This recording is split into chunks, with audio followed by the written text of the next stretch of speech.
Even you and I, or in a group of people, you're always kind of jockeying subconsciously for different levels of status, or to be heard, or to be felt, or to be connected, or whatever it is. When you're just listening to somebody, you can receive information differently. Cool thing about agency is it's easy to sell services, especially done for you services. The bad thing about done for you services is you take somebody who's perfectly intelligent and smart and capable, and you tell them you're going to do it for them, and then their IQ drops by 100 points. Immediately, they can't tie their own shoes, and it's upsetting to watch. Like, they expect you to come in and do all their thinking for them, all their implementation for them, and take no responsibility for the outcome, and get super upset if it doesn't go amazingly well immediately. My favorite business model, which is a mastermind, because it allows you to work with lots of people, create lots of abundance in a very short amount of time. That is not 1 + 1 = 2, it's 1 + 1 = 11. Like, you're bringing all your resources and all your opportunities, all your potential together to create something that is greater than the sum of its parts. I don't see a downside to putting the right people in the right room at the right time with shared interests and goals that can help each other to achieve them. You know, people come up to me and they say their kids don't listen to them, and he's like poking at their fat rolls. He's like, well, you don't listen to you, so why did they listen? Tell my kids, don't pay attention to what I say, pay attention to what I do. There's a difference between a dream chaser and a dream catcher.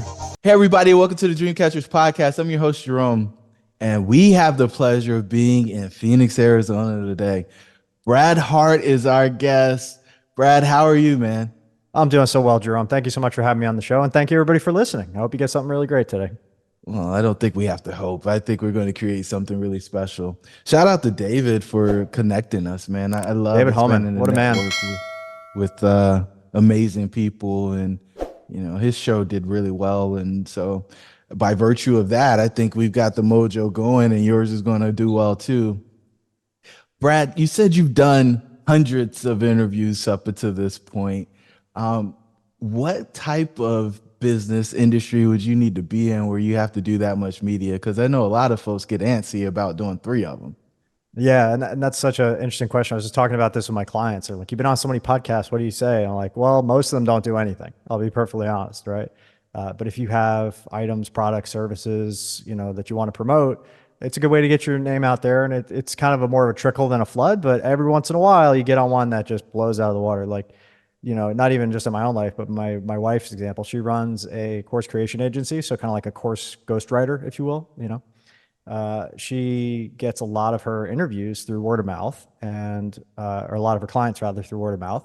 And she's been on one podcast that like gave her 6 or 7 clients in one shot. And then all the rest are like kind of trickle here and there, which is cool. And then you'll occasionally meet people that like, they go down the rabbit hole and they listen to everything that you've ever done. And they have all your little turns of phrase and they're like, oh, that's really cool. And I didn't think about it that way. So it's like, it's a way to live and breathe beyond the hours in your day. And I really love it. And with the way the internet now and search engines work, I mean, you can find stuff that I've been talking about for 10 years. You can find stuff I've been talking about for a month. So what I love about it is every single one of these is an opportunity to speak directly to somebody who there's no pretense, there's no like posturing, there's no social kind of, middle cortex. Like when you're in person with somebody, even you and I, or in a group of people, you're always kind of jockeying subconsciously for different levels of status, or to be heard, or to be felt, or to be connected, or whatever it is. When you're just listening to somebody, you can receive information differently, if that makes sense. It's like the same thing as if you were to read a book versus talk to the author. You might get one experience versus another. So that's what I love about podcasts, and why I do so many. Wow. And so I like to open these shows with a simple question. So you had an exit. Yeah. Yeah. It's a crazy story. I wouldn't say it was like oh my God, right off into the sunset kind of exit. It wasn't. It was more of a parting at the right time, with great people who still run the business. And, the short story long is I had an agency. And the cool thing about agencies is it's easy to sell services, especially done for you services. The bad thing about done for you services is you take somebody who's perfectly intelligent and smart and capable, and you tell them you're going to do it for them, and then their IQ drops by 100 points, right? Immediately they can't tie their own shoes. And it's upsetting to watch. Like, they expect you to come in and do all their thinking for them, all their implementation for them, and take no responsibility for the outcome, and get super upset if it doesn't go amazingly well immediately. So essentially, the long story short, which kind of ties into what I do now, is I went to an event called Mastermind of Millions, and I met a man there named Michael Quinn, and he was very successful on Amazon. And he had a business and a lifestyle that I kind of envied, where he's like, I'm working 5 hours a week. And I spent 6 months setting it up. Now I work with my family. I travel a lot. I spend time on my boat. I'm like, well, how much you making? He's like, I'm making like 100 grand a month selling what? Salt and pepper shakers and cat tunnels on Amazon. I'm like, what the hell's a cat tunnel? He's like, it's a little neoprene tunnel that a cat runs down and rings the bell. I'm like, oh, that's pretty cool. Um, do you have people that want to learn this?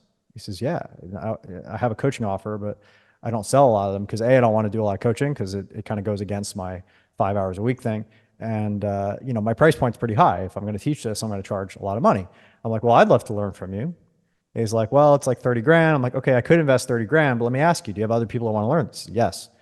Do you want to teach all of them? No. Even if they all had the money, would you put them all on your calendar? No. Okay, great. Well, what if there's a way I could help you make more money in less time and still impact people and still serve all these people and kind of send the elevator back down? I says, that sounds great. So, my specialty was running masterminds. And I essentially said to him, hey, listen, let's do a deal where I'll market and sell and fill this mastermind. And we'll do something you're already doing anyway, which is go to China and source products. He did that every single year. And everybody can, play their own travel agent and they could just pay a price and show up. And we'll train them on the way in. We'll help them when they're there. We'll have a great time. And we did. And it was a beautiful time. We did it in 2017. And off of the back of that, a few cool things happened. It shifted my perspective. I got to travel for free. I got to learn from an expert and get my trip paid for by my share. He ended up giving his share to make the mastermind awesome. He rented a boat and some really cool stuff. And we got to go to Hong Kong and China, two places I'd never traveled to before. And the connections and the resources and people and experiences I was able to connect with after that really made the whole thing worthwhile. So off the back of that, people taking better notes than I would have, asking better questions than I would have, and generally getting more depth of experience than I would have, I recognized that I didn't want to necessarily start an Amazon business. I wanted to start an agency to help people market on Amazon. And I wasn't the delivery person. I had a client at the time who was very good at that. So I partnered with them. We brought on a third partner and we launched this thing. And I was in charge of marketing and sales. So I was able to sell 75 grand a month in recurring revenue contracts within like 6 months or so, with the help of the team. And they were all starting to deliver. And then it just became like, okay, pump the brakes on marketing and sales. I'm like, great, I'm going to go take a vacation. And they're like, no, you need to come over on this side of the house and help with all the delivery and all that stuff. And I'm like, that's really not why I signed on. So, a few other things happened. And I'll skip to the end, which is we did a buyout and I walked away. So that's kind of how that went. So yeah, you could call it an exit, but it wasn't like a, oh my God, kind of exit. It was more like a, hey, you go your way, I'll go my way, and everybody will be happier that way. So as far as I know, the business is still going, and I wish them all the best. But that kind of introduced me and reintroduced me to, with a few brain damaging things in the middle, my favorite business model, which is a mastermind, right? Because it allows you to work with lots of people, create lots of abundance in a very short amount of time, and essentially, come together as a group of people that is not 1+1 =2, it's 1+1 =11. Like you're bringing all your resources and all your opportunities, all your potential together to create something that is greater than the sum of its parts. And people are like, oh, what's a mastermind? Well, masterminds aren't a new thing. They've been around forever and ever. I mean, you can go back to ancient Greece, and talk about, masterminds of ideas and democracy there. You go to ancient Rome and talk about, the triumvirate and groups of people that created a nation state and an empire. You can go back to the founding fathers. The people who signed the Declaration of Independence were a mastermind that came together for a very specific purpose because they all had a shared goal and they literally changed the world and created one of the most powerful empires that's ever been. So it's like, I don't see a downside to putting the right people in the right room at the right time with shared interests and goals that can help each other to achieve them. And if you can be the person putting that together, you get the benefit of being seen as the leader. You get the benefit of being able to charge for that service. You get the benefit of being that connector that makes all of it happen. So I'll pause now just to kind of put a bow on that. But that's what we do now is we teach people how to launch these, how to fill them, how to run them expertly, how to avoid all the challenges that can come up, and ultimately scale them up if they choose to do so.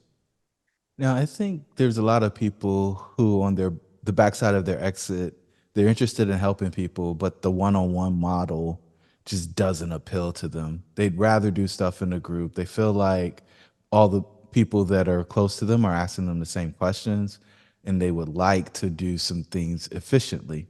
And so if I can travel and get there a little early or stay a little bit after the event, then and it's a business expense, it feels really good versus having to do it on your own. Yeah. Um, I get paid to hang out with my friends. That's pretty cool life, you know? So you mentioned some of the pitfalls. I think it's very prudent for us to go explore that. So what do you Sure. see done wrong for people? And Yeah. think of, Well, I think the biggest thing is assuming it's easy because you've seen other people do it poorly or well or whatever, and you just assume it's easy, right? And there's a lot of prerequisite skills that go into it. Like it's hard to launch a mastermind if you don't have an audience, if you don't have any influence or authority, if you're not a leader yourself, if you know, like I heard my friend Dan Martell on a little short clip yesterday talking about, people come up to me and they say their kids don't listen to him, and he's like poking at their fat rolls. He's like, "Well, you don't listen to you, so why did they listen to you?" Right? I tell my kids, don't pay attention to what I say, pay attention to what I do. You know, and that's essentially what you get is an opportunity to show up in leadership, to be an example of a person that people don't have to emulate or be like, but they can model the type of discipline, the type of habits, the type of success that you have in your life. And if you don't have that in your life, it's going to be really hard to influence others. Now, you can shortcut some of that by, like, for example, if you're not the expert, the guru, if you don't have some piece of your life figured out that you're going to teach others, you can partner up with somebody like that. That's what I did with Michael in the beginning. And he had that expertise I didn't have, and I wanted to learn. And I was able to add value through the skills that I did have, but I had some skills, right? If you are able to bring something to the equation that nobody else has, or nobody else is willing to do, you can create a lot of value in doing that. But the mastermind requires a number of prerequisites. Like I said, influence, authority, some sort of audience, some sort of marketing and sales ability, and some true like valuable purpose for it to exist, or it won't exist, right? Otherwise, it's just a bunch of people hanging out. And there's really three things and two outcomes, I think, in a proper mastermind. At the very base layer, if we strip away all the bells and whistles and the fancy stuff, it's three C's, which is content, community, and clarity. Right? Content's pretty straightforward. It's, hey, this is how you get this result. Community is pretty straightforward. It's, hey, these are the people that are awesome and curated and handpicked to be in this mastermind. And clarity is simply what I talk about in my book, The 8-Minute Mastermind, is the idea of this hot seat, right? Is all of us coming together to help you get clear on what's actually going on, because most people are perfectly capable of doing the right thing if they know what the right thing is. And then if they aren't quite sure, or they don't quite know, well, we can help you get clear, and then we can help you with connections and resources and opportunities and whatever to get you moving in that right direction. And that's really all it is. It's just that consistent, I'm getting clear on what's happening, what needs to happen next, and then taking action, then coming back. Okay, I got some more data. I know what to do now. And, and now I'm in momentum, and you just keep that going. And those are the three C's. So the two R's that we're aiming at are results and relationships. And I borrowed this from a friend of mine, Scott. But I think it's the best way to look at the outcome is like, if you have neither, it's going to be a bad mastermind. Nobody's going to join, everybody's going to leave. If you just have relationships, well, eventually you're going to feel like you're paying to hang out with your friends. If you just have results, you're going to be more mercenary. You're going to get what you need and go. But if you have results and relationships consistently, you're going to stay in that mastermind for years and years. So we have clients that have literally had paying customers, like multiple 7, 8 paying clients for 10 years plus, to be in the mastermind that they created because they keep hitting those two marks, right? They keep getting the results in the relationships, and they support that through content, community, and clarity. So the three C's and the two R's are how we get the outcome of a great mastermind. Yeah, you can add cool houses and trips. We're doing Hawaii in June and renting out this beautiful house, 270-degree ocean views. It's got a private helipad and pickleball courts and golf course on the property and like a private waterfall. And that's all cool and good. We're going to bring a celebrity chef, and maybe Aquaman will show up. Who the hell knows, right? But there's a bunch of stuff you could add on top of it, but if we don't hit those three C's and two R's, it's gonna flounder every time. I promise. and so how do you make the results clear? Because I think a lot of times when you come into the mastermind, everybody's starting from a different place. Sure. Yeah, and here's where it gets there's an art to it as well as science, right? So there's individual results, and then there's greater results, right? And if you speak only to one or the other, you're gonna miss. And this falls more under the influence and persuasion thing. But like if I'm talking to you, I need to understand where your goalposts are. I need to understand where you're at and where you're looking to go. That's step one. If I don't understand where you're at and where you're looking to go, I can't close the gap for you, and I can't even suggest how we might close the gap. So that's like kind of thing one. Thing two would be creating the mastermind as the vehicle to close the gap, right? And then setting that as the low bar. So your investment now is not tied to, okay, I'm paying 10, 50, 100 grand, whatever to get my goal. I am at the minimum going to get my goal. And ideally, there's some element of magic that's going to happen above and beyond that that's going to blow me away. So if I can paint that vision through stories, right, of all the amazing things that have come into my life as a result of masterminds, well, now I have an opportunity to influence and persuade that person to join something that it doesn't make sense on paper. When you come away from a really great mastermind, you meet really great people and have multi-million dollar opportunities and relationships. You can't always quantify ahead of time, but you know in your heart that something special is happening, even if it's not happening right away. When you meet that person that changes your life, it can be worth everything. Like I wouldn't trade the $1 million plus I've spent on joining and being a part of all these masterminds and all the travel and all the hassle and all the not right fits for the, the dozens and dozens of ride or die mofos that I now have in my life, including my wife. I met my wife, she was a client, and then I had to fire her, and now she's my wife. So it's like, you never know who you're going to meet because you were in these groups. And I believe money, if you're aiming at money, is you're aiming at a lagging indicator. It's just it's a symptom of you doing the right things. And the right things are building great relationships and great enterprises and adding value with amazing people. Because there's only so much you can do on your own. I don't care what your skill set is or what you have or what you figured out.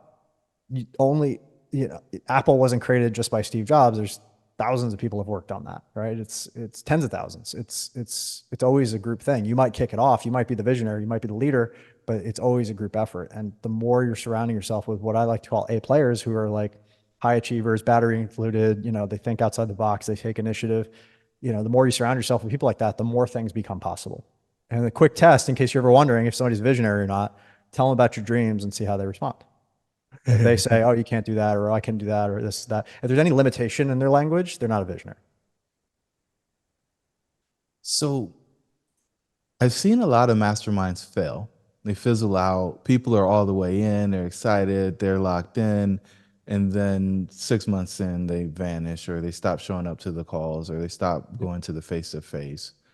Is that a result of not getting results, or them not building relationships, or That is actually it might be they just got a result and they were good. If they're not complaining, then usually what happens is, yeah, I got what I needed and I'm good. Like, how many times have you bought a course or a program or a training and you got your answer and you're like, I'm good? And yeah, there's probably more value to glean, but it's like diminishing returns at that point. It's like, I got the result I wanted and I'm good to go. When they're magical, it's when the relationships keep you coming back because you really actually like these people. You want to spend time with these people and you're getting results consistently. So it's not just, I solved that problem I joined for, right? That was the minimum goal. Now it's the magic. Every time we have this upward cycle. So I'll give some examples of my own life. I've joined 50 plus masterminds. I'm in 3 right 50? now. Yeah, I've joined 50 plus. I've been a part of a lot. I get invited to them all the time now. And for example, I'm in 100M, I'm in Flight Club, and I didn't even pay for some of these at this point. Like, it just, people invite me because they want me in the room and they want me to give them the feedback. And the feedback is valuable because I've seen everything, right? The thing that keeps me coming back is it feels like I'm mining gold. Because yeah, you can meet people and have a quick conversation and maybe you like each other, maybe you don't, maybe you follow up, maybe you don't, but there's always more depth. And the better the room you get into, the more depth there is. Because there's more possible things you can align on. There's more possible connections you can make. There's more possible value you can add. There's more possible things that may not align for the first meeting or the second meeting or the third meeting, but like by the fifth meeting, you guys are friends and now you can have a really good time. Like, I really love what Baby Bathwater has done in this regard, where you'll go to these events in Croatia and stay up all night and party with people. And you don't even know what they do. And like 5 years later, you figure out what they actually do. But you're just like, you're not allowed to talk about business there. Like, that's a cool take on a mastermind. I'm not saying it's the only way to do it, but that's the way they do it. So if you can really just enjoy the people, what I call the family of choice first, you're going to have a much better outcome, And for me, it's all about the people first. So when I have the logical people who are like, what am I going to get out of this? I have to remind them that life is I can't guarantee anything. That's not in my power to do. I'll do everything I can to affect an outcome, but I can't say that this is going to happen at this time with this certainty, right? That's just not how life works. But what I can do is say, I'm going to make it my mission to make sure your goals are achieved. If we fail, then other things will happen that will more than make up for it. And if we succeed, more than what we succeeded at will happen. Like there's a certain element of magic that comes with joining a group that's aligned towards their highest and best purpose with each other and helping each other along the way. Like you can't quantify the value of a relationship. You really can't. It's magic. I just had somebody reach out to me yesterday who's $1 billion funnel guy. He works with Tony Robbins. He works with Peter Diamandis. He does all their event stuff. He fills all their events. He's great. And he reached out to me, he's like, hey, do you know Dan Martell? I'm like, yeah. He's like, can you get me in touch with Dan? I'm like, I don't know. I'll text him. And, Dan's a busy guy. He got right back to me. He's like, I could call him, but, I don't want, I'm busy. And do you want to call in a personal favor? I'm like, it's cool, Dan. Like, I just want to put this guy on your radar. I think he's doing the right things. He wants to ask some questions. And I think you guys can do some cool stuff and no stress. But like, you know, he asked me like, what do I recommend? I'm like, well, either join his program and pay to get close to him and build a relationship if it's that valuable to you, or get a time machine and go back 10 years to when I met Dan and he wasn't, getting hammered from every way, left, right, and center. But the reason he answers my text is because I don't abuse him. I'm always trying to add value. I'm not bothering him if I don't have value to add. And, I do the basic stuff. I act like a friend first and therefore I'm treated as a friend. Simple, right? And big shout out to everybody involved in that conversation. Some of the names I'll leave out, but I don't think there's a trick to this. I think it's just being willing to play the long game, regardless of the outcome, and stop being so mercenary, right? There's like dichotomies in life. You have to choose a side. I'm not saying there aren't drawbacks to being, more missionary than mercenary, but if you're too mercenary, people can see you coming a mile away, and the most valuable relationships are going to evade you. And then you're going to build a viewpoint of the world that everybody's out for themselves because that's the way you show up in the world. What we put out is what we get back. So instead of that, try to seriously show up in service for the right people for the long term. And you'll see like these relationships, they age, they grow, you're going on a trajectory and they're going on a trajectory. And 3, 5, 7, 10 years later, oh my God, now you're really good friends with people. And by the time people get so famous that they have their entourage and you're kind of set and it's really difficult to break in, you're already there. And you're a trusted person. One of the things you said early on is I get paid to hang out with my friends. You've said pay to be friends with people or get close to people. Yeah. There's some folks out there who probably cringe when they heard you say both of those phrases because I think they associate something being wrong with that. Yeah. Cool. How did you always feel like that was the way, or was there some experiences along the way that changed your perspective? I had to grow up. I had to realize that everybody's busy. Everybody needs to make money. And there are people who have things I don't want. This is just economics, really. Right? People have relationships I don't have, and they're willing to create an opportunity for me to develop those relationships too in exchange for money in the form of a mastermind. And I'm going to pay the money to be in the room with the people to build my own relationships because I value the relationships more than the money. And money is replenishable. It is renewable. It exists as an idea. And it can be a very empowering idea or a very disempowering idea, depending on who you talk to. The people who have issues with this tend to have none of it. Right? I don't want to listen to the way people think about money who don't have any. That would be like listening to somebody about fine wine or fine art or yachts that doesn't have one or doesn't have them. Right? Why is their opinion relevant? Right? It's perfectly valid that they have their own opinion and way to view the world, but they have to be honest with themselves that maybe they just don't know what the fuck they're talking about. And that's okay, but they shouldn't speak out of turn. Right? If they feel icky about it, then that's on them to educate themselves on why perhaps there might be an entire world that they're unaware of where people don't have that relationship with money and they use it as the tool and the leverage that it's intended to be. Yeah, I've watched some wealthy people have a scarcity mindset as it comes to the resource of capital. Sure. And the thought of spending money to hang out with new people for them just is a very foreign concept. So it's not that they don't have it, they just don't. Yeah. They haven't rationalized the concept of speeding up the strength of relationships or the trust associated with relationships by being with people at a thing to get to the place. And what I thought was really cool when you talked about missionary and mercenary was the fact that if you're a mercenary, It's extremely transactional, and you're in and out, and everybody needs to be worried about what they're getting out of it.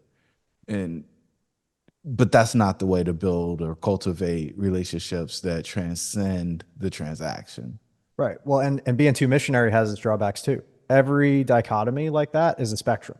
And if you go too far to the extreme, you're going to find that there's downsides to that. If you're too missionary, you're going to end up broke. You're going to end up alone. You're going to end up not being able to sustain yourself, right? What good are you to anybody if you can't look after yourself? Yeah. So, people talk about money as this, you know, they kind of handle it in a way that's like hands off, or I'm too good for this, or that's not who I want to be known for. Rich people are greedy, whatever. Insert your limiting belief here. Well, what if money is just the best way we have right now to represent resources that are in fact scarce and will not be forever, right? Like this whole idea of like aliens are going to come and invade our planet for our resources. Like, bitch, they figured out interstellar travel. They can't figure out resource allocation and abundant resources. Like, are you kidding me right now? They got whatever they need. They don't need our stuff. They don't need our water and our copper crap like that. They got all they could want out there in the unlimited, ever expanding universe. It's like a silly notion. Hey guys, as you might know, a very small percentage of the people who actually listen to this podcast are subscribers. So do us a favor, subscribe. In fact, we did some analytics and we found out that only 25% of the people who listen are subscribers. And our goal is to get that to about 75% over the next 3 months. So do us a favor, hit the subscribe button so you get notified when our new episodes come. We plan to bring immense value to you guys going forward as we continue to improve the content that we create at Dream Capital. Your dreams should be real. They might be interested in our ideas. They might not care to see us, launch thermonuclear weapons at each other. Like there might be other motives for that, but they're definitely not coming for our medals or shiny objects. That's stupid, So we can only interact with the world. That's an absurd example. Let's bring it back home. Like we can only interact with the world in the way that we have had experiences before. Like again, a true visionary can maybe look at these things in a different way and think of a new thing. But like just like we had mercantilism and feudalism and empires in the past, that we don't do shit that way anymore because we got a better system. It's called capitalism, right? Something will supplant capitalism because capitalism is based on the scarcity of resources, right? And when that's no longer the case, oh man, what if we start mining asteroids and changes everything? Or what if robots and AI do everything for us and now we have all this extra time? Like the whole concept of money will shift again. But for now, it's an expedient tool that's like portable power, to borrow a Tony Robbins quote, right? It's a way to represent leverage in a transaction, either hands-on or hands-off. And it's a way to open doors that can't normally be opened. And it's a way to get things that can't normally be gotten with the time and energy and attention that we currently have, right? So when you start looking at it like a tool and you start looking at it as a way to invest beyond your capabilities as a limited human, then it becomes a possibility to create your vision, to create your dream, to create a world that you see fit, right? The world is just the sum total of all the things that people have envisioned so far. We're living in somebody's vision right now. And by saying, oh, money is evil or money's this or money that, it's like you're basically saying, I don't need this right leg. I got a left leg. My right leg is stupid. I'm not going to use that, right? It's like you're chopping yourself off at the knee here saying that, you're not going to use all the tools at your disposal, that, God-given right to use all of what's at your disposal to create what you were here to create, and whether or not you believe in God, but like the universe supports that which supports life. And when people add value, they tend to be rewarded for it, all things being equal. So again, money's a lagging indicator. If you add value, it shows up in your life. The lagging as long as you indicator. don't push it away, So let's talk about, you said you spent $1 million or over $1 million on Mastermind. At what point did you decide that this is an amazing investment and I should do this as much as possible? Yeah. And again, there's caveats to that too. Like I was in 7 masterminds at one point that I was paying for, and that was too much. Like there's a level. I think 3 is about the right level for me where I can actually commit and get what I need out of them. And it was, a process of joining too many to call down to the right ones for me. And the right ones for me now might not be the right ones for me in 5 years or whatever, right?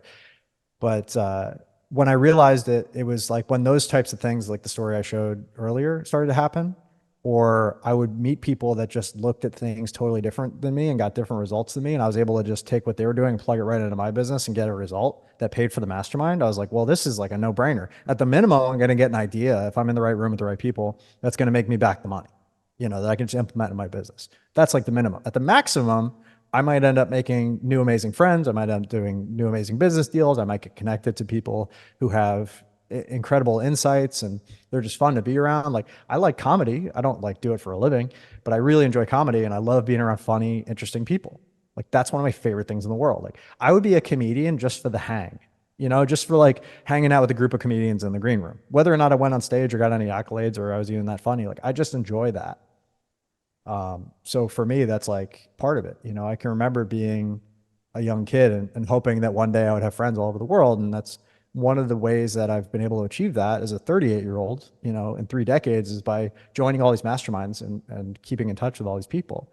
And, I really feel like, again, the money is the renewable resource, but the time and the energy and the attention is not. If I was to go to all the bars in the world and all of the however people meet each other, all the dating apps in the world, and I would never meet 1% of the people that I've met in these curated masterminds, you know? So it's like a life hack to create a network that's unstoppable. And now I'm 1 to 2 phone calls away from anybody in the world that I really need to get to.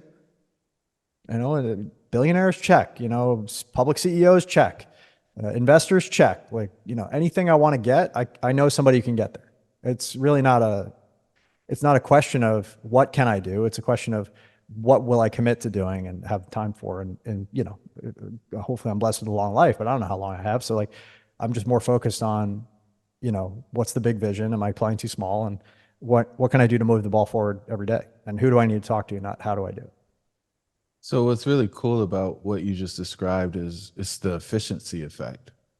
Yeah. Like literally some people say they want to buy time or they're paying for time, but this is an efficiency play for you. These people have already vetted the folks that are in the room. Well, and I waste a lot of time, but I do deal in leverage. I'm always willing to pay for leverage. So let me make a distinction here. So I could buy back my time and go play Chrono Trigger for the 5th time, which is one of my favorite RPGs of all time. And I just replayed it. It's fucking awesome. It's still as good as it was when I was 10 years old. That's not necessarily a productive or leverage use of my time. I don't know. Enjoyment's pretty important. But Enjoyment's important, and it fills me up in a way that, other things don't. But I can also buy the time of somebody who's an A player to go out and do something. And even if they're 80% as good as I am at selling or running my business or whatever it is, I'm getting 80% of the result for 0 of my time for a renewable resource, which they replenish.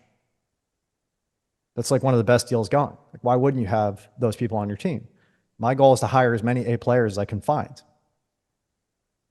because it's not a 0-sum game or a negative-sum game. It's a positive-sum game.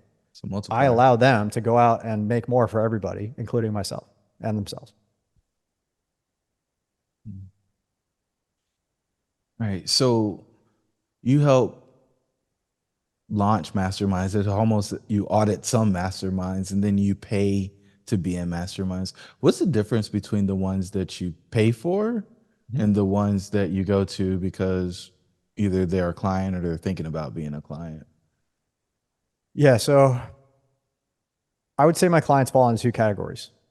And this is not to be detrimental to my clients. It's like there's wannabes and they're aspiring to be more influential and have a mastermind, and like they're just not quite there yet. So they need to build an audience. So they need to build their influence, their persuasion skills. They need to like grow into it. Or there's people who like have all that stuff and they think they've got it, but they either don't trust that they know what they don't know and they want to pay to figure that out, or they just don't want to waste the time, energy, attention, and money. They'd rather invest in a proven mentor and a system to get them there. So like, it's kind of a couple different categories. So I try to really focus on the people who like, I have the raw firepower here. Like I could do this on my own, but I see the value in shortcutting my, I'm paying Brad, whatever to help me. So those are the people I tend to focus on. But if I only focus on them, I wouldn't have a business. So I also help the aspirational people, but I'm honest with them. Like, hey, there are prerequisites to this that are required to get a result. If you don't have an audience, you've never marketed before, and you don't have, you don't know how to write or do copy or even have a conversation with people or ask for a deal or make an offer or any of that stuff, like you're gonna struggle with that. Those are all things you need to put time in to learn and get good at. Sorry, I feel like I'm getting off track here. What was the original question? No, so that's the question. Well, the true question is, so what's the difference between the masterminds you pay to go to and then maybe the Yeah, ones that the you ones are I a pay to member go of to to are audit? it's efficient to be in them. So, for example, Flight Club. Glenn Ledwell's been running this mastermind for 10 years. It's an amazing mastermind. It's very highly curated. It's like 60 to 70 people, usually 40 to 50 in the room. Everybody's a seven figure to 50 million business. And they're all doing awesome stuff. So I learned a lot of internet marketing tricks and tips and, what's working right now. And like, there's all these smart people. And if you think about it, like if there's 50 people in the room and everybody has maybe two or three great ideas a year that really move the needle for in their business, well, now if everybody shares their idea and we cultivate the best five, I just got, 50 ideas to choose from, and I can will it down to the next 3 to 5 that are actually going to move the needle. And I don't have to come up with them and spend all the hours of experimentation and figuring it out and wasting time and money. So that's a huge benefit right there. So I'm going to be that mastermind forever. It also doesn't hurt that my wife and I refer more people to that mastermind than anybody, which essentially makes our ticket free, right? Because we get a clip of every single person we refer, and that's a benefit as well. It's like I'm essentially in that mastermind for free, and I'm going to stay in it for forever. It just doesn't make sense not to. With others where I'm invited, you know, if it's the higher caliber room, I'm invited to a lot. I'm gonna do my best to be there. I'll try it out. If not, I'll leave. The reason I've joined like 50 plus is because I get frustrated with them usually after a year because they either don't get the community right, or they don't get the content right, or they don't get the clarity aspect, where I feel like we're just kind of talking at each other but not moving forward and in momentum. That's hard for me. I can't have the same conversation with people over and over again. It gets endlessly frustrating. I've had clients cry over this, and I'm sorry, but it's like you can't come to me with the same shit over and over again every week. If you're not taking action and getting a result and coming back to me with new data, I'm going to shut you down. I can't be in your stuckness. That doesn't work for me. So, those are the pieces that I value is we're moving forward together as a group and we're creating more value as a group. We're going towards something. I don't care what it is. Like, I don't have a values judgment about where you're trying to take your life or what vision you're trying to create. I just want to know, are you on track or not? Can I help you accelerate it or not? And if I can't, then I got other places to be. So does the mastermind, I don't know if I'm going to ask this question well, but I think you'll be able to figure out what I'm trying to get to. Does a mastermind have to have a specific outcome or a promise for the members? Or is it more about getting the people in the room and then them deciding what their outcome is? It helps. But the more badass you are and the more badass the people are in the room, there's a tendency that it becomes less important about the outcome because the individual outcomes are more important at that point, right? Like if you're needing to sell people on an outcome to get them to join your mastermind, there's a lack of influence. There's a lack of persuasion happening, right? Like the best masterminds in the world, people kind of get the deal at that point. You're not investing 100 grand in anything if you don't get the deal at that point, right? If you don't know who it is that's running this thing, how awesome they are, and how connected you're going to be as a result of that. And you got to do the work. You can't just show up and expect things to be handed to you. But if you show up in the room and that guy's a billionaire and that guy did 10 million this month and this one's doing 100 million in influencer targeting and this one is driving a Rolex, like if you're not, or a Rolls Royce, if you're not asking questions to these people of how they get there and how they think about things, then that's on you, building relationships, that's on you. Like, one minute I'm talking to this guy who's done $100 million in consumer sales, and the next one I'm talking to somebody's raised $2 billion. And it's just like they all think differently than the average person. They get different results as a result of that. But they're also taking actions that are different than the average person. Right? Just thinking is not enough. So is it, and I don't think we've actually said this, but I think it's probably valuable to point out, is the true value of the mastermind access to the ideas and the thought processes and maybe even the philosophies of the people that are in the room? That and timely access to information. Like I learned about Bitcoins when they were 5 cents because of a mastermind. Right? Like what kind of access, like short of a time machine, there's no other way to do that. It's just to be in constant collision with interesting people with interesting ideas. And that's one way to stack the deck in your favor, is by joining and going to a lot of masterminds, or starting your own for that matter, and cultivating a great group. Do you find that the folks in the masterminds are your best friends, or do you still have like a group of friends outside of the mastermind and you go to the mastermind and level up? So I just got married 2 weeks ago, actually. And one of the things that everybody at the wedding said, and this is not to toot my own horn, this is just straight up feedback. They said that I'm one of the most consistent people they know. And I thought that was flattering, if not odd, but I heard it from like 3 different people, so it bears mentioning. They said everybody at this wedding has been helped by you in some way and has become better as a result of that. And the deals that happened, because, a lot of these people, even though they're my best friends in the world, like I had 10 of my best friends in the world there, didn't know each other, which is crazy. Like when you all like actually get the time to sit down and talk to each other for a few hours. So like just to give an example, my friend Mike was talking to my friend Akshay, bing, bang, boom. 2 days later, he's on Deepak Chopra's CEO's podcast talking about his crossing the Antarctica trip that he's doing. He's the first human being that's going to like cross Antarctica on foot. It takes 110 days, 1,700 miles, dragging a 400-pound sled all by himself. So he'll break 4 world records in the attempt. Now, to be fair, that's pretty awesome, and there's value all around of like having him on and sharing that. And he's a very unique individual that's doing something that's nearly impossible. But the fact is, like, it even blows my mind that I've known Mike for 10 years almost, and I've known Akshay for 10 years almost, and they've never met each other. Isn't that crazy? Like, and they both came to my wedding, and then an amazing thing came out of it. So it feels like, for me, the collisions and what comes out of them, that's what makes me know that my life matters. Like a lot of people that doubt that, and people off themselves all the time because they feel like they don't matter, or that their life is meaningless, or that the pain of being alive, which it's painful sometimes, it's not enough to overcome that. There's not enough of a reason to get up and do it again tomorrow. But when I wake up and feel like shit, just like everybody else does sometimes, and I don't want to go on and I don't want to get up today, I have all of these examples. I have all this evidence of the ways I've improved people's lives that pulls me out. Because you're only going to work so hard for yourself, right? I didn't quit drinking 10 years ago and stay off alcohol, which has been really hard, for myself. I did it for the other people in my life because I don't want to hurt them. I don't want there to be any possibility that I don't have my faculties when I need them the most, which leads to painful interactions with people at best, right? So what's Regret really and cool shame. about what you just described is why I think masterminds are the magic, because it's literally creating a community or organization. And in the beginning, I think you become the hub and you got all these spokes off the hub and they're coming for you as the organizer. But then there comes a moment where it becomes a spider web. Yeah. And it goes from hub and spoke to everybody's connected. They've formed their own relationships and things are happening as a result of that. Feel like a And mind that, map. Yeah, it's cool. I like that. yeah. And then I guess on the other side of that, now you know for a fact that you made the world a better place because of their interaction with you, by virtue of the introductions to other people. And I think so many people minimize it. The thing that I've learned is like my value truly isn't hanging out with me, even though I might be pretty cool. My ability to pick up a phone and call 1 or 2 people to solve the problem that you shared with me is my value. And so what I say is my value isn't me, my value is my network. Yeah. And so I think that you just kind of backed into that outcome. Like you proved that theorem for me, because for so many people, they're always focused on what they can do and Yeah. what I've done. Well, and think about how we got connected. I mean, David Holman, I've known him a long time too. And like, I maybe talk to him twice a year.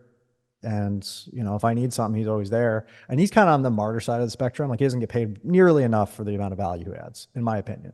But that's not his point. And I think he's playing a bigger game. He's wanting to like connect with the biggest of the big and work with like the Ray Dalios of the world and people like that. So he's playing a different game, and that's fine. But, like in my mind, it's a balancing act, and it's also like an opportunity to,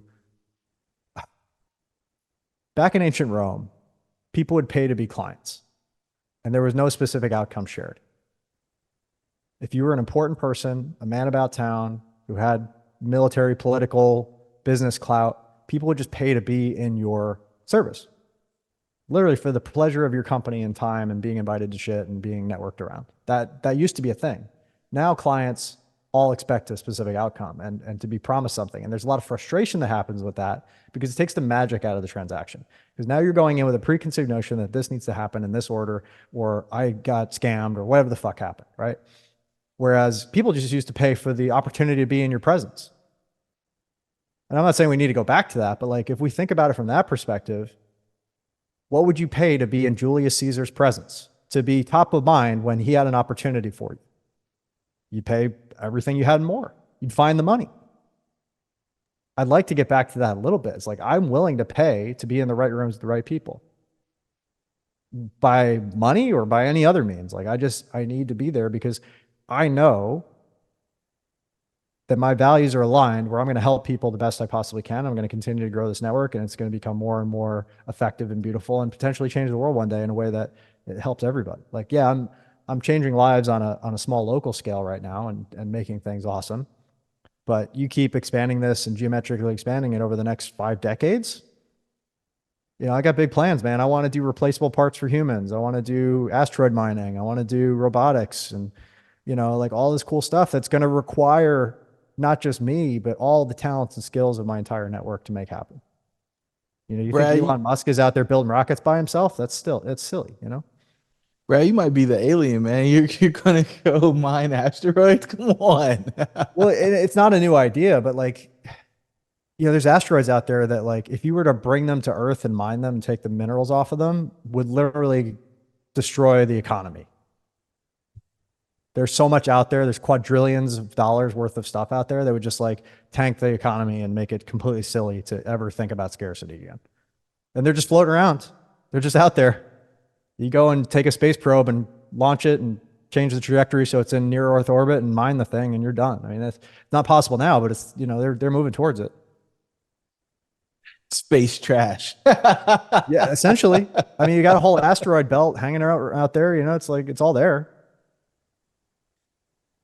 Well, Man. why are we digging, you know, having children dig cobalt out of the earth in Congo to make our phones when, you know, it's all out there. Cheaper resources, I would guess. Yeah. It's Well, usually and the that thing. changes the paradigm, right? There's so many opportunities to look at things differently. You know, back when aluminum was new, it was a scarce resource. And to like have aluminum silverware was like, oh my God, unbelievable. It's like a source of untold wealth. And the person who figured out how to make aluminum, who was holding it over the head of whatever king or deity at the time, they chopped his head off. So it was like that scarce, where it was like, yo, if anybody knows how to make this, and then they lost that technology for thousands of years. So anybody who knows how to make this, dead, right? So talk about scarcity. Now aluminum foil is everywhere. You can't, you know, you can't go into any kitchen in the world and not find a roll of aluminum foil or aluminum everything, right? Making the And cars out of aluminum now, you know? yeah, there's just any fundamental element that is scarce now will not be scarce in the future if we stay on this track. And if we learn how to create them from scratch with building blocks and 3D printing, now we're really talking. And I think that's where like I said, the extraterrestrial intelligence has probably figured that out. If they're coming here on spaceships, they probably figured that out. Man, this has been phenomenal, man. I hope the listeners realize what opportunity they have. And so on the backside of your exit, you're looking for significance. You don't want to give up all of your free time to go into one-on-one coaching calls and some of the other undesirable things that people do when they're seeking fulfillment or trying to find significance. A mastermind's a way for you to impact a whole bunch of people who were probably just like you and aspire to achieve or accomplish what you've accomplished.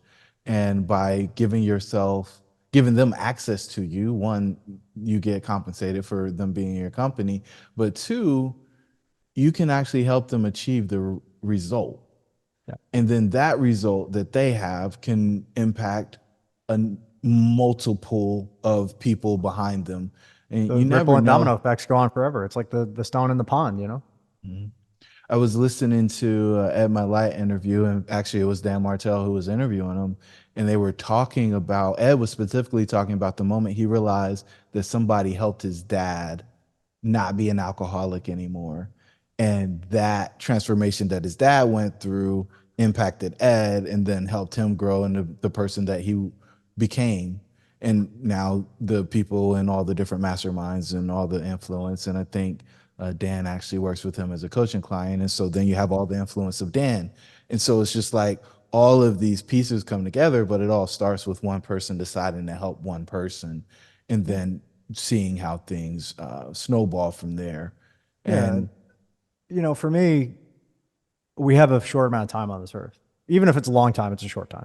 Like it's just eons of human history alone, let alone the universe. It gets mind-boggling, like how much time there is that we are not going to be a part of. But we are a part of this time, right now, today, this minute. You're listening to me right now. I'm alive right now. I'm doing shit right now, and so are you. So if you're going to be here anyway, why don't you go all in? I've been shocked every time I go and like lay it all on the field and give everything I've got and like push the boundaries of what I thought was possible. I've been surprised and rewarded beyond my expectations. Every time I've held back in any way, I've been disappointed. And that disappointment compounds, but also those big wins compound. So you get to decide which direction you're compounding it. I don't believe that you can just stay status quo in this world. You're either you're either thriving or you're dying. I don't think there's anything like surviving. You're either in one direction or another direction. And that's health, wealth, finance. That's all of it. Your relationships, they're growing and evolving, or they're decaying, right? I don't think nature allows you to just stay still. So if you're going to be here anyway, whether you think that's fair or not, find a compelling enough reason to take the action that's going to make the difference. Like I said, I can't do it because of my wants. My wants are a part of the equation, but I wouldn't work as hard as I work. I wouldn't do the things that I do, and I wouldn't create the things that I create if it weren't for other people that I get to impact, whether I know them or not. So find that compelling reason for you. Even if it doesn't have to be people, it could be save the manatees or the dogs. My wife wants to save all the dogs. Like whatever it is that compels you outside yourself to go and do it, then life will stand behind you and start to support you in doing that. man, Brad, you gave me the answer to the final question that I asked folks on the show, which is what is the one thing you want listeners to take away from the episode? Yeah. Oh man, he got me. He knows what's going on, ladies and gentlemen. Brad, thank you so much, man. I mean, My pleasure, Jerome. you're absolutely a dream catcher. Just the way that you've decided to move through time and space and the wake that you're having from an impact standpoint for all those that come into your presence and benefit from the knowledge that you're sharing not only with those folks who are your clients, but with anybody who listens to your content. Um, this has been enriching and encouraging for me, and I know the listeners are going to take a tremendous amount from it. Thank you, everybody. You mind if I give people a couple links to follow up and check me out? Go ahead. So yeah, I'm at makemoremarbles.com. You can check us out. We're doing an event called Mastermind to Millions, where you can learn how to craft your offer, launch, scale your mastermind, all that great stuff. I do it with my mentor, Jay Fazette. We are now partners on the event that I got started with, so that's pretty fun. We're doing that here in May 30th through June 2nd in Phoenix. We got a really cool hotel picked out, and you'll have a lot of networking time around the event. So you can check that out at mastermindtomillions.live. That's mastermindtomillions.live. That's TO, millions. And if you're wanting a book to check out, my best-selling book on masterminds gives you a primer on how to get started. It's called the 8-Minute Mastermind. You go to 8minutemastermind.com. And then finally, if you want to shoot me a note, you can do so on Facebook, facebook.com/Brad Hart, BRADHART is the best way to get a hold of me. Man, we'll get all those locked up and or linked up in the show notes, and I'm grabbing my copy of 8-Minute Mastermind now, man. So Thank you very much, Jerome. for sure, man. Pleasure. All right, to the listeners, your dreams should be real. We'll chat with you on the next episode.